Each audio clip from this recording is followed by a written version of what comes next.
Partner, hulitan ngunyan tabang medikal. Sarong nanay partner na may aki na igwaning epilepsy. Ang nagrani mga tugang sa Action Co Center asin naghagad ning asistensya medikal. Tulos man partner, natatabangan ka na Bicol Party List asin kang DSWD. Yan sa istorya ni Aika Ferry.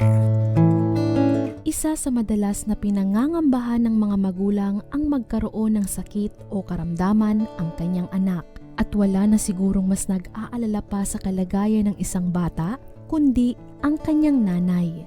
Ito ngayon ang araw-araw na kalbaryo ng 24 na taong gulang na si Angeline Mallorca ng Daraga Albay. Araw-araw na pangamba, araw-araw na takot para sa kanyang 1 taong gulang na anak na si Baby Luis. Sa murang edad ay nakitaan ng sakit na epilepsy ang kanyang anak. 1 hanggang 2 beses sa isang araw ang kumbulsyon ni Baby Luis. Bumubula ang bibig at nangingitim din ito. Kaya naman, labis na nerbiyos ang dinaranas ni Nanay Angeline. Sana mag-abot man po ang panahon na mawara man po yan na hilang para maging normal man po ang pagdakula po kung akit. Naira ko po ako, paano po pag nagdakula po siya, bako man po gabos na oras niya po ako sa katanin. Kaya sus mo pagalon po. Salamat. Ngunyan nga, kung nag-seizure na naman, sabi ko, kung kung mapa-hospital na naman kita after 1 month. Pag gana ako magiging maray na nagataas po ba ang dosage niya. So, nakala lang nila, relax lang po ako, pero grabe na po ang kalba ko ba pag nag-aarugan. Ano pa ang pwede mangyari ka? Pag taga-relax lang pa, mataranta ako, siyempre, paano na sana so kaya ano lang, kung ano lang so advice ng doktor na, gibog, yun lang, tigil.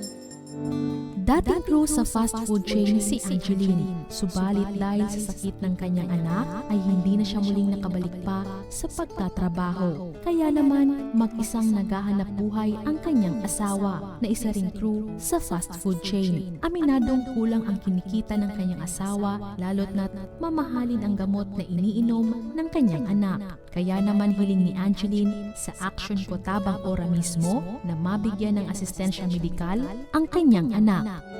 Sobrang pagal po bilang sa ko na ura man talaga trabaho, tapos biglang arog ka.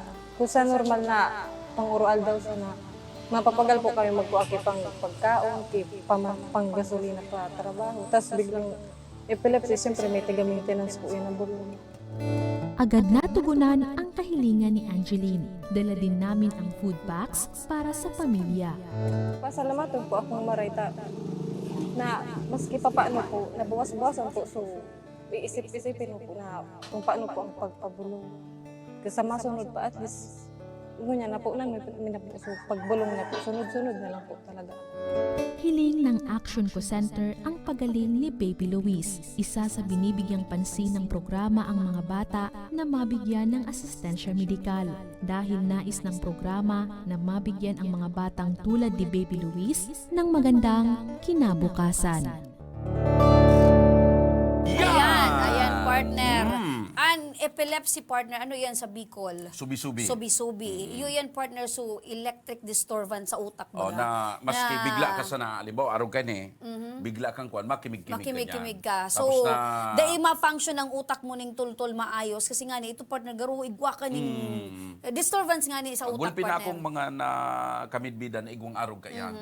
So, di silang arogan. Day Seashore. Dayan pwedeng pasulusulohon or magsulusulo ang tawong arog. Igwa akong kaklaseng arog kan partner kan high school. Itong nagle-leksyon sa maestrame partner. Bigla na sanang naulog sa tukawan. Igwa kami kayan dumang kamidbid, nahulog sa bubon. Maringaning may mga istambay. May nakahiling. Takong dai, duman na siya pwedeng maagahan. Makairak ang arog kayan partner.